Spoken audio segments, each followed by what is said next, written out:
আমাদের রক্ত মজ্জার থেকে রক্ত তৈরি হয়ে যখন রক্তের সংবহনতন্ত্রে আসে, ডেঙ্গির কারণে সেই জায়গায় ভেঙে যায়। ডেঙ্গুতে আক্রান্ত হয়েছে, হাসপাতালে ভর্তি আছে। হয়তো প্রথম দিন দেখা গেল যে প্লেটলেট আমরা যেটা নর্মাল রেঞ্জ বলি তার চেয়ে হয়তো নিচে 1 লাখ বলা হলো, এবং পরের দিন হয়তো দেখা গেল সেটা 90,000-এ নেমে গেছে। এটাতে স্বাভাবিকভাবেই বাবা মা কিংবা আত্মীয় স্বজন অনেকেই চিন্তিত হয়ে পড়েন যে এটা কমে যাচ্ছে, কি করা উচিত। তারা, আমি জানি না আপনি এটা ভালো বলতে পারবেন, তারা হয়তো আপনাদেরকে বলে যে প্লেটলেট দিতে। সেক্ষেত্রে আপনাদের বলার কি থাকে এবং আপনারা আসলে প্লেটলেট দেন কিনা কিংবা কখন দেন? আপনি ঠিকই বলেছেন যে এরকম প্রশ্নের সম্মুখীন আমরা বেশিরভাগ সময়ই হই, এবং আসলে সচেতনতাটা আমরা হয়তো সৃষ্টি করতে পারিনি। তবে আমাদের শুরুর যে তথ্যচিত্র ছিল সেখানে কিন্তু সুন্দরভাবে এক্সপ্লেইন করা হয়েছে যে এখানে প্লেটলেট কমে যাওয়াটা মেইন রিস্ক ফ্যাক্টর না। এরকম যখন আপনি যে সিনারিওটা বললেন যে আস্তে আস্তে কমছে, প্লেটলেট আসলে দিয়ে খুব একটা লাভ হয় না। কেন?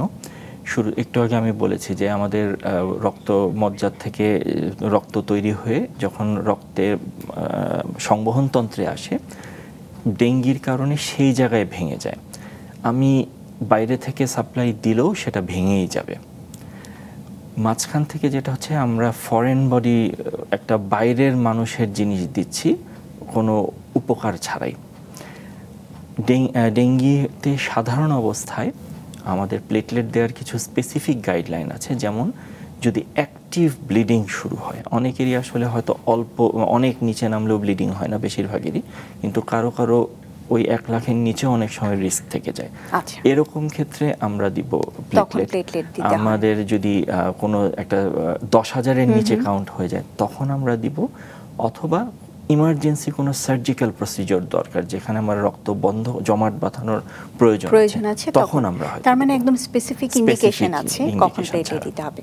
আমরা ডেঙ্গু এবং চিকুনগুনিয়া নিয়ে অনেকক্ষণ আলোচনা করলাম, কখন যাওয়া উচিত চিকিৎসকের কাছে, লক্ষণ এবং চিকিৎসা সবকিছু নিয়ে, কিন্তু প্রতিরোধের জন্য কোনো টিকা আছে কিনা এটা আমাদের আলোচনা আসলে আসেনি। প্রতিরোধের জন্য ডেঙ্গু এবং চিকুনগুনিয়া দুটার জন্যই কিছু ভ্যাকসিনস আছে। ডেঙ্গির জন্য 2টা এবং চিকুনগুনিয়ার জন্য 2টা।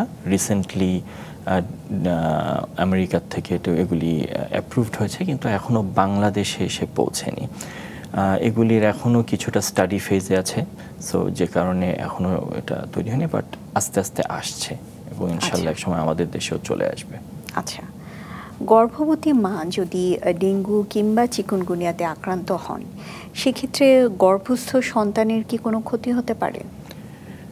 যদি ডেঙ্গুর দুটো ক্ষেত্রেই গর্ভবতী মা যদি আক্রান্ত হন, তাহলে ভ্রূণ বা গর্ভজাত শিশুর ইনফেক্টেড হওয়ার রিস্ক থাকে। আমরা ভার্টিক্যাল ট্রান্সমিশন বলি এটা মেডিকেল টার্মে। যদি ডেঙ্গি আক্রান্ত মায়ের গর্ভের শিশু থাকে, তাহলে গর্ভাবস্থাতেই কিছু কমপ্লিকেশন হয়, যেমন ওজন কম হতে পারে, অথবা ওই অবস্থাতেই তার মৃত্যু হতে পারে। অন্যান্য ভিতরে মানে ওই ভ্রূণের ভিতরে ব্লিডিং হতে পারে, সোজা কথায় প্রেগনেন্সির কমপ্লিকেশন। চিকুনগুনিয়ার ক্ষেত্রে যদি সাধারণত মানে জন্মের জাস্ট ইমিডিয়েট আগ দিয়ে ইনফেক্টেড হয়, তখন সেটা বাচ্চার বা শিশুর ভিতরে আক্রান্ত হয়ে যায়। তার লক্ষণগুলি প্রকাশ পায় সাধারণত জন্মের পরে।